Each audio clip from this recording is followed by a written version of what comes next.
사순절 네 번째 주일입니다. 여러분 잘 아시는 바와 같이 사순절이라고 하는 것은 사순, 40을 얘기하는 거죠.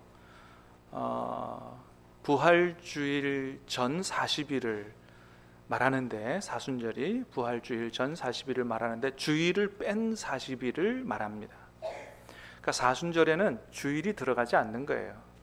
왜 그러느냐?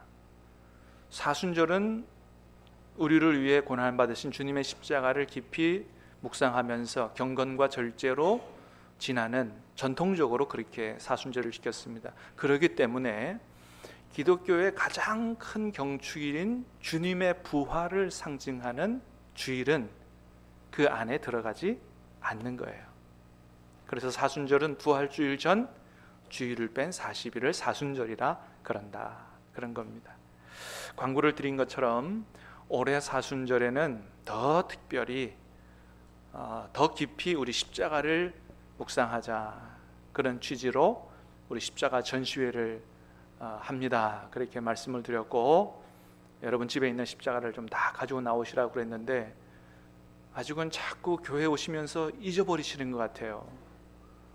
십자가를 조금 더 생각하시기를 바라고, 특별히 토요일날 더 생각하시기를 바랍니다. 나는 목사님 집에 십자가가 없어요, 그러신 분이면 이번 기회에 좀 십자가를 하나씩 다 구입하셔서 집에다가 좀 걸어놓고 늘 십자가를 생각하고 묵상하고 그 은혜, 그 축복, 그 사랑 저와 여러분의 삶 속에 늘 항상 풍성하게 되기를 주님의 이름으로 축복합니다. 여러분, 많은 사람들이 십자가를 장신구처럼 이용하고 있죠. 많은 사람들은 목걸이로 십자가를 이용하고, 또 많은 사람들은 차에다가 십자가를 걸기도 하고, 어떤 사람들은 목욕탕에 가보면 몸에 문신으로 십자가를 한 사람도 있더라고요. 근데 가만 보면 크리스찬만은 그런 게 아니에요. 하나님을 안 믿는 사람들도 이 십자가를 장신구처럼 많이 이용하는 걸 볼 수 있습니다. 그러면서 그런 생각이 들어요. 야, 저렇게 몸에다까지 십자가를 그리고 다니는데 십자가가 무슨 의미인지는 제대로 알고 저렇게 하는 건가? 여러분 어떻습니까? 다른 사람들은 차치하고 십자가 그 은혜로 살아간다는 우리들은 진짜 십자가가 어떤 의미인지 잘 알고 그렇게 걸고 그렇게 소중하게 여기고 살아가는 건가? 어떻습니까, 여러분? 여러분에게는 십자가가 어떤 의미입니까? 오늘 우리가 오늘 본문의 말씀을 통해서 십자가가 어떤 것인가를 우리 다시 한번 하나님의 말씀을 듣고 우리 가슴에 새기려 그러는데요. 오늘 본문 18절에 보니까 십자가를 이렇게 얘기하죠. 자, 같이 한번 읽어보겠습니다. 시작. 십자가의 도가 멸망하는 자들에게는 미련한 것이요 구원을 받는 우리에게는 하나님의 능력이라. 아멘. 십자가가 멸망하는 사람들에게는 미련한 것이지만 구원받은 우리에게는 하나님의 능력이 된다는 거예요. 자, 22절부터도 한번 읽어보겠습니다. 24절까지 시작. 유대인은 표적을 구하고 헬라인은 지혜를 찾으나 우리는 십자가에 못 박힌 그리스도를 전하니 은혜에게는 거리끼는 것이요 이방인에게는 미련한 것이로되 오직 부르심을 받은 자들에게는 유대인이나 헬라인이나 그리스도는 하나님의 능력이요 하나님의 지혜니라. 아멘. 유대인은 표적을 구하고 헬라인은 지혜를 찾으나, 당시 사람들의 모습을 그대로 이야기하고 있습니다. 유대인들이 표적을 찾았다. 성경에도 보면 유독 유대인들이 예수님께 나와서 표적을 보여달라 이런 얘기를 많이 하는 것들을 우리 성경을 통해서 볼 수 있습니다. 당신이 하나님의 아들이라면 그에 합당한 표적을 보이라는 거예요. 근데 그 사람들이 예수님께서 그 전에 하셨던 여러 기적이나 표적을 못 봐서가 아닙니다. 오병이어의 놀라운 기적을 보고서도, 그 전에 예수님이 수많은 기적을 행하시는 것을 보고서도 예수님께 나와서 계속해서 표적을 보여달라고 하는 거예요. 지나치리만큼 유대인들은 예수님께 표적을 구했습니다. 헬라인들은 지혜를 찾았다 그랬죠? 예, 헬라인들이라고 하면 오늘날로 말하면 주로 그리스 사람들 또는 그리스 그 문화권 안에 있는 사람들이라고 보여지는데, 자, 그들은 철학자들의 후예답게 지혜를 구했다는 거예요. 그런데 바울은 무엇만 전한다고요? 오직 십자가만 전한다. 이 십자가에 달린 예수가 하나님의 아들이요 우리를 구원하는 유일한 구세주라고 바울은 오직 십자가에 달린 예수님만을 전했다는 것입니다. 그러니 십자가에 달려 죽은 예수, 여러분 그게 자랑이라고, 그 십자가의 비밀을 알지 못하는 사람들에게는 미련한 것이죠. 좀 기대한 기적이나 표적 이런 게 좀 멋있어 보이는 거고, 좀 고상한 지혜, 철학 이런 게 좀 멋있지, 무슨 십자가에 달린 거기서 죽은 예수가 하나님의 아들이고 메시아냐. 유대인에게는 거리끼는 거요, 헬라인들에게는 아주 미련한 것으로 보였다는 것입니다. 그도 그럴 것이, 여러분 십자가는 고대 시대에, 고대 페르시아나 또는 로마에서 죄수를 사형 집행하는 데 쓰였던 사형틀이 바로 십자가지요. 여러분 많은 나라에 다 이 사형 제도가 있습니다만은 주로 교수형으로 사형을 집행하죠. 사형수들을 사형 집행하는데 여러 가지 방법이 있습니다. 참수형이 있을 수도 있고 교수형이 있을 수도 있고. 자, 그런데 이제까지 역사적으로 알려진 많은 사형 제도 중에서 가장 잔인한 그런 사형 제도가 뭐냐? 그게 바로 십자가형이라는 거예요. 그냥 빨리 죽이지 않는 겁니다.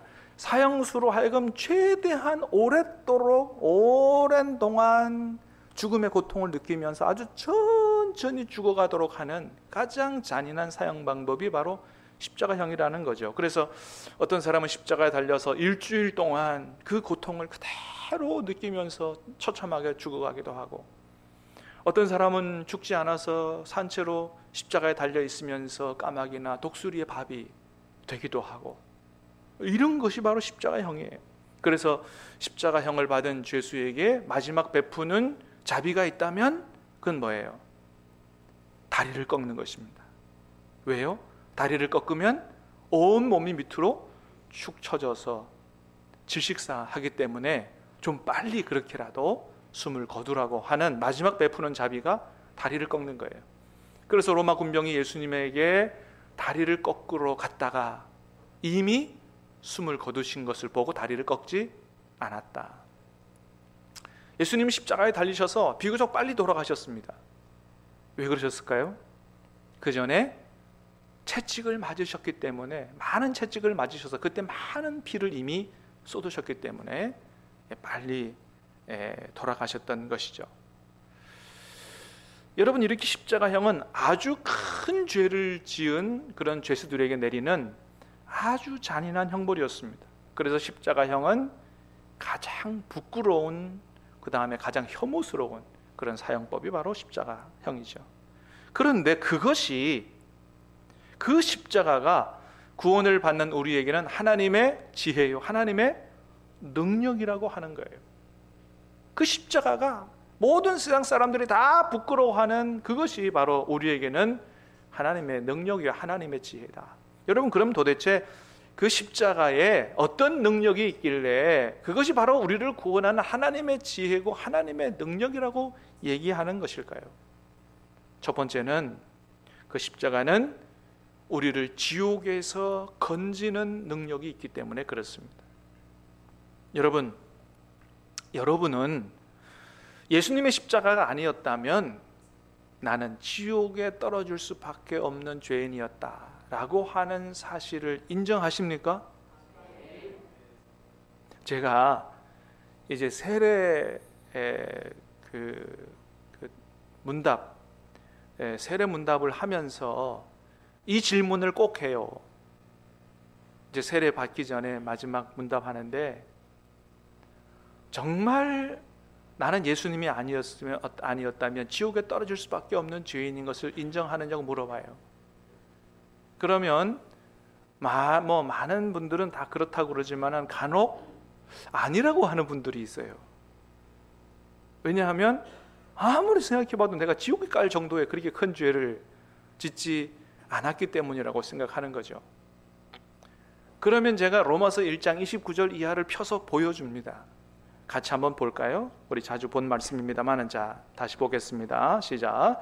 곧 모든 불의, 추악, 탐욕, 악의가 가득한 자요, 시기, 살인, 분쟁, 사기, 악독이 가득한 자요, 수군수능한 자요, 비방하는 자요, 하나님께서 미워하시는 자요, 능욕하는 자요, 교만한 자요, 자랑하는 자요, 악을 도모하는 자요, 우매한 자요, 배악하는 자요, 무자비한 자라. 그들이 이 같은 일을 행하는 자는 사형에 해당한다고 하나님께서 정하심을 알고도 자기들만 행할 뿐 아니라 또한 그런 일을 행하는 자들을 옳다 하느니라. 아멘. 이 말씀을 이게 펴서 같이 읽고 나면 얼굴빛이 조금 달라져요. 이 말씀에 보니까 이런 일을 행하는 자는 어디에 해당한다고 하나님 정하셨다고요? 사형에 해당한다고 하나님이 정하셨다는 것을 알게 되는 거죠. 그런데 하나님이 사형에 해당한다고 정한 그 죄들을 보면 그렇게 우리가 생각하는 큰 죄다 이런 게 많지 않아요. 탐욕 없는 사람 누가 있어요? 시기, 한 번도 시기하고 안 산 사람이 누가 있어요? 수군수군하는 거, 뒤에서 남 험담하는 거, 비방하는 거, 교만한 거, 자랑하는 거, 부모를 거역하고 무정한 자. 우리 교회는 정이 많아요. 할렐루야. 무정한 건 뭐에 해당한다고요? 사형에 해당한다고 하나님이 정하셨다는 거예요. 그러니까 무정한 거 그냥 나는 그냥 원래 그런 사람이니까 그렇게 생각하지 마세요. 예수님 안에서 변화돼서 정 많은 사람 되시기를 주님의 이름으로 축복합니다. 예. 이런 죄를 지으면 하나님 앞에서 사형이라는 거예요. 그러면 여러분, 우리는 나중에 어디 간다는 겁니까? 지옥에 간다는 거죠. 여러분, 하나님의 나라 천국은 이 세상 우리가 사는 대한민국과는 질적으로 다른 나라라서 이 세상에서 대한민국에서 살아가는 동안에 무슨 시기하고 비방하고 무슨 험담하고 하는 거 아무것도 아니지만 하나님의 나라는 완전히 거룩한 나라라서 이런 조그만한 죄를 져도 절대로 그곳에서 들어가 살 수 없는 나라가 바로 하나님의 나라라고 하는 거예요. 그런 죄를 짓는 자는 천국에서 영원한 격리, 사형, 어디로 떨어질 수밖에 없다? 지옥에 떨어질 수밖에 없다는 겁니다. 누가 정했다는 겁니까? 하나님이 정했다는 거예요. 아무리 이의를 제기하고 항의를 하고 소용이 없어요. 그 나라의 주인이신 하나님이 이런 일을 행하는 자는 사형이야, 땅땅땅 3번 두드리신 거예요. 자, 그럼 여러분, 혹시 여기에 나온 이런 죄들을 하나도 나는 짓지 않고 살아왔다, 한번 손을 들어 보시기를 바랍니다. 제가 문답하면서 이런 그 성구를 읽고도 한번 물어보면 그 다음서부터는 아무도 손을 안 들어요. 그래서 우리 모두는 다 어디에 갈 사람이냐? 지옥에 갈 사람인 거예요. 그래서 우리에게 구원자가 필요한 겁니다. 그런데 그 하나님이 그런 우리를 사랑하셔서 우리를 구원하시기 위해서 누구를? 하나님의 아들을, 죄 없으신 하나님의 아들을 이 땅에 보내 우리를 구원하는 구원자로 주셨다는 것입니다. 우리의 죄를 짊어지고 대신 십자가에서 죽으심으로 말미암아 우리를 지옥에서 구원하시기 위해서 죄 없으신 하나님의 아들이 이 땅에 인간의 몸을 입고 오셔서 십자가를 지셨다는 것입니다. 그러면 이런 생각이 드시는 분들이 계실지 모르겠어요. 아니, 우리 지옥 안 보내고 구원하는 거 그냥 하나님이 지옥 안 보낼게, 그리고 우리를 구원해 주시면 되지, 왜 하필 하나님 사랑하신다는 그 외아들, 그 예수님을 이 땅에 인간의 몸을 입혀 보내서 십자가에 죽게 하셨느냐라고 하는 거죠. 왜 그렇다고요? 우리의 죄는 뭐로밖에는 없어지지 않는다? 피로밖에는 없어지지 않는다. 그래서 우리의 죄를 우리가 담당하려면 우리가 피 흘려 죽어야 되는데 그러면 안 되잖아요. 우리를 살리시려고, 우리를 구원하시려고 우리가 흘릴 피를 예수님께서 대신 십자가에서 흘려주심으로 말미암아 우리가 구원을 얻게 됐다고 하는 것이죠. 자, 그러면 또 하나 궁금한 게 생길 수 있어요. 그러면 예수님이 우리 대신 십자가에 달려서, 우리 대신 피 흘려 주셔서 우리 죄를 해결하고 우리를 구원해 주셨다는 사실은 이해가 되는데 왜 하필 십자가냐 이거죠. 여러분, 피 흘리는 방법이 여러 가지잖아요. 우리가 과일을 깎다가 과도에 손을 베도 피가 흐르고요, 바느질 하다가 바늘로 손을 찔러도 피가 흐르고요, 길 가다가 앞정 밟아도 피가 흘러요. 피 흘려 주는 방법은 여러 가지가 있을 수 있어요. 근데 왜 하필이면 십자가냐 이거죠. 왜 그래요? 그거는 예수님이 우리가 받을 그 저주를 대신 받기 위해서 십자가에 달릴 수밖에 없는 것입니다. 신명기 17장에 보면 이런 말씀이 있어요. 같이 한번 읽어보겠습니다. 시작. 이 율법의 말씀을 실행하지 아니하는 자는 저주를 받을 할 것이요 모든 백성은 아멘 할지어다. 아멘. 율법의 말씀을 실행하지 아니하는 자는 뭐 받으라고요? 저주를 받을 거요. 이 하나님의 말씀에 대해서 아멘 하라는 거예요. 하나님의 뜻대로 살지 않는 사람은 하나님의 저주를 받게 돼 있다는 겁니다. 그래서 우리가 누구 저주를 받게 되는 거예요? 하나님의 저주를 받게 되는 겁니다. 그리고 하나님의 저주를 받은 사람은 어디에 달려 죽게 되느냐? 나무에 달려 죽게 되어 있습니다. 신명기 21장입니다. 시작. 그 시체를 나무 위에 밤새도록 두지 말고 그 날에 장사하여 내 하나님 여호와께서 내게 기업으로 주시는 땅을 더럽히지 말라. 나무에 달린 자는 하나님께 저주를 받았음이니라. 아멘.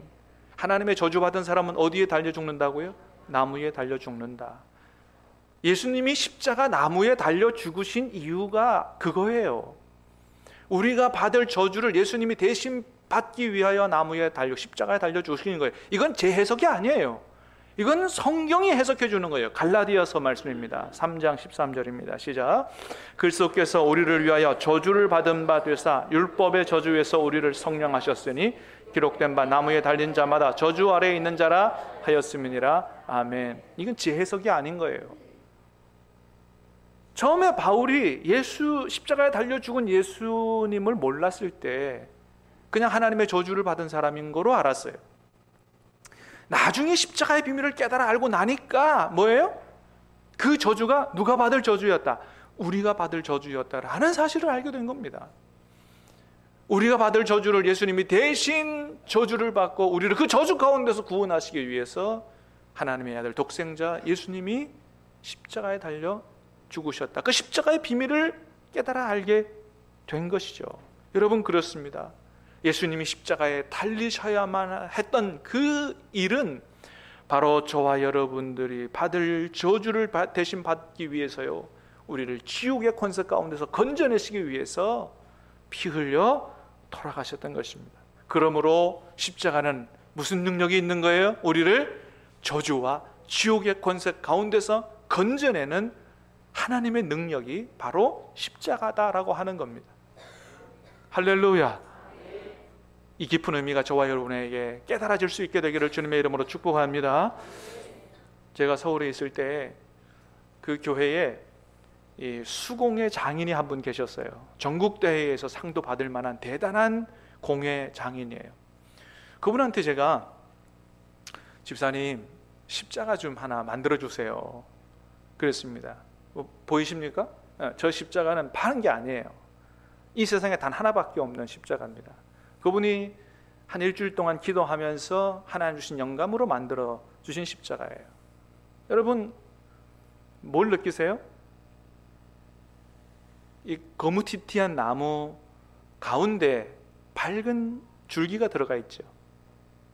그게 뭐냐 하면 십자가 그 죽음의 나무에서 생명의 밝은 빛이 새어나온다 하는 그 영감을 가지고 만든 십자가입니다. 어때요, 여러분? 이 집사님은 십자가의 의미를 아주 정확하게 알고 계셨던 분이죠. 저 십자가를 볼 때마다 그런 생각하는 거예요. 내가 죽을 저 검은 십자가에서 예수님이 나 대신 죽으심으로 나에게 저 밝은 생명의 빛을 비추어 주셨다라고 하는 것입니다. 그렇습니다, 여러분. 저와 여러분이 이 십자가 때문에 영원히 살게 된 것입니다. 할렐루야. 그러므로 이 십자가 사랑할 수 있게 되기를 축복합니다. 이 십자가 자랑할 수 있게 되기를 주님의 이름으로 축복합니다. 우리 잘 부르는 찬송이 있어요. 갈보리 산 위에 십자가 섰으니 주가 고난을 당한 표라. 같이 할까요? 험한 십자가를 내가 사랑한 주가 보혈을 흘림일세 최후 승리를 얻기까지 주의 십자가 사랑하리. 빛난 면류관 받기까지 험한 십자가 붙들겠네. 아멘. 주님 앞에 가는 그날까지 주님의 십자가 붙들고 살기를 주님의 이름으로 축복합니다. 두 번째는, 그래서 십자가는 우리로 하여금 내가 큰 죄인을 깨닫게 하는 능력이 있는 것입니다. 여러분, 그래요. 십자가의 의미를 제대로 깨닫고 나면 그 십자가를 볼 때마다 내가 얼마나 큰 죄인이었는가, 예수님이 나 때문에 십자가에 달려 돌아가실 수밖에 없었던 것을 깨달으면서 내가 얼마나 큰 죄인이었는가를 깨닫게 되는 것이죠.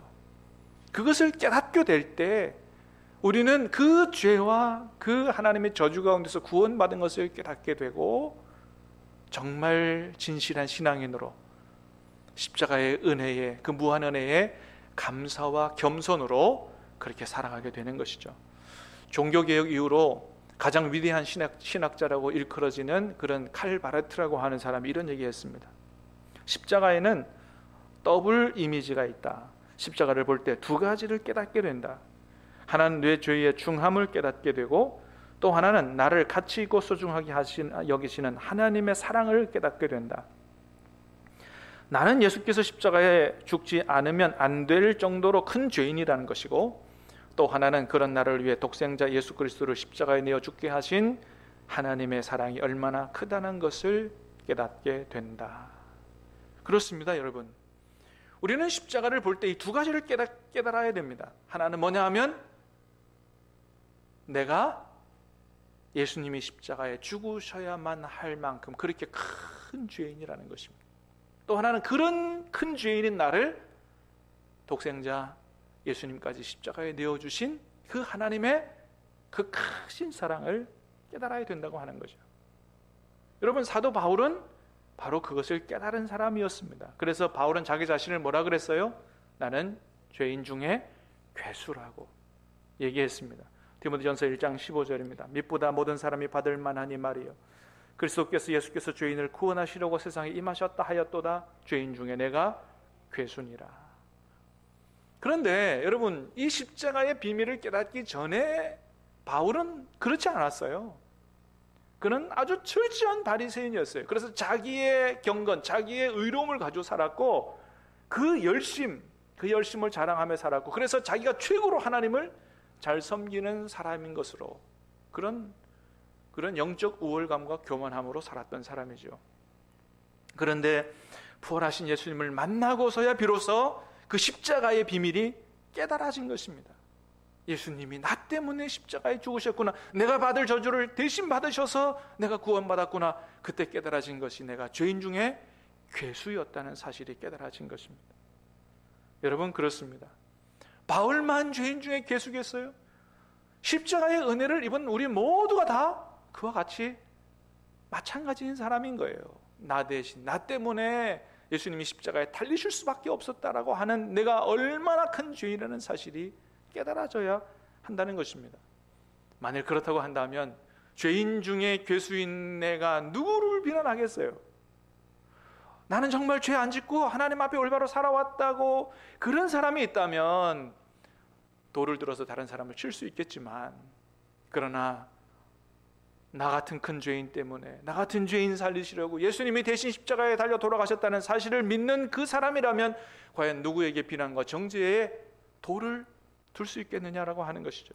사랑하는 여러분, 오늘 우리가 이렇게 하나님 앞에 나와 예배를 드리는 것도, 하나님의 자녀로 살아가는 것도 오직 우리 주 예수 그리스도의 십자가의 은혜 때문인 줄로 믿습니다. 그래서 우리는 늘 내가 십자가의 은혜로 살고 있다, 내가 십자가의 은혜로 예배하고 십자가의 은혜로 오늘도 하나님의 자녀로 살고 있다는 사실을 잊지 말고 감사와 겸손으로 살아야 할 줄로 믿습니다. 세 번째는, 그래서 십자가는 우리의 삶을 바꾸는 능력이 있는 거예요. 고린도후서 5장 17절 말씀을 같이 읽겠습니다. 시작. 그런즉 누구든지 그리스도 예수 안에 있으면 새로운 피조물이라, 이전 것은 지나갔으니 보라 새 것이 되었도다. 아멘. 선언합니다. 누구든지 그리스도 안에 있으면 새로운 피조물이라, 이전 것은 지나갔으니 보라 새 것이 되었도다. 그렇습니다. 누구든지 십자가의 은혜를 받고 나면 새 사람이 된다는 거예요. 그런데 이 새 사람은 죄인으로 지옥 갈 사람이 구원받아 하나님의 자녀가 되었다는 신분만 바뀌는 게 아니라 그 사람의 심령 자체가 바뀌는 그런 일대 혁명이 일어나는 이런 사건이라고 하는 거예요. 사람 자체가 바뀌게 된다는 거예요. 그래서 하나님은 새 언약의 백성에게 굳은 마음을 제거하고 부드러운 마음을 준다 그랬어요. 새 마음을 준다 그랬어요. 사람이 바뀌는 거예요. 이것을 히브리서에서는 뭐라고 표현했냐 하면, 주님의 보혈이 우리의 양심을 깨끗하게 했다 그랬어요. 그 히브리서 9장 14절입니다. 시작. 하물며 영원하신 성령으로 말미암아 흠없는 자기를 하나님께 드린 그리스도의 피가 어찌 너희 양심을 죽은 행실에서 깨끗하게 하고 살아계신 하나님을 섬기게 하지 못하겠느냐. 아멘. 그렇습니다. 하나님께 드린 그리스도의 피가 어찌 너희 양심을 죽은 행실에서 깨끗하게 해서 살아계신 하나님을 섬기지 못하게 하겠느냐고. 주님의 흘리신 보혈은 우리의 양심을 새롭게 하는 완전히 새로운 사람으로 우리를 창조하는 능력이 있다는 겁니다. 그래서 신분만 바뀌는 게 아니에요. 마음이 새로워지게 되고, 마음이 새로워지니까 생각이 새로워지게 되고, 생각이 새로워지니까 말도 행동도 새로워지게 되는 것이라고 하는 거죠. 여러분 어떻습니까? 여러분은 예수님 믿고 생각하는 거나 말하는 것이 달라지셨습니까? 세상 중심으로 세상적으로 생각하던 나의 그 사고의 방식이 정말 하나님께서 기뻐하시는 쪽으로 그렇게 생각하는 그 사고의 방식이 변하셨습니까? 변해야 된다는 거예요. 그게 정상이라고 하는 거예요. 늘 상대방을 비방하고 부정적으로 말하던 그 혀도 상대방을 존중하며 칭찬하며 긍정적으로 말하는 사람으로 변화되게 된다고 하는 거예요. 생각이 달라졌으니까, 보는 눈이 달라졌으니까 십자가의 의미를 깨닫게 되면 그렇게 변화된다는 것입니다. 그리고 십자가는 우리의 삶의 목적도 바꾼다고 이야기하고 있어요. 고린도후서 5장 15절입니다. 시작. 그가 모든 사람을 대신하여 죽으심은 살아있는 자들로 하여금 다시는 자기 자신을 위해 살지 않고 오직 그들을 대신하여 죽었다가 다시 살아나신 이를 위하여 살게 하려 함이라. 아멘. 예수님이 모든 사람을 대신하여 죽으심은 살아있는 자들로 하여금 다시는 자기 자신을 위하여 살지 않고 오직 그들을 대신하여 죽었다가 다시 살아나신 이를 위하여 살게 하려 하심이로다. 예수님이 우리를 대신해 죽으신 그 목적을 깨달아 알면, 그 십자가의 은혜와 십자가의 목적을 깨달아 알면 자기 자신을 위해 살지 않게 된다는 거예요. 예수님을 위해서 삶에 되는 삶의 목적이 바뀐다는 겁니다. 그래서 구원받은 사람마다, 십자가의 은혜를 깨달은 사람마다 어떻게 하면 내가 이제는 정말 하나님이 기뻐하시는 쪽으로 살까라고 하는 것이 그 사람의 주된 관심이 되고 그 사람의 소망과 소원이 된다는 겁니다.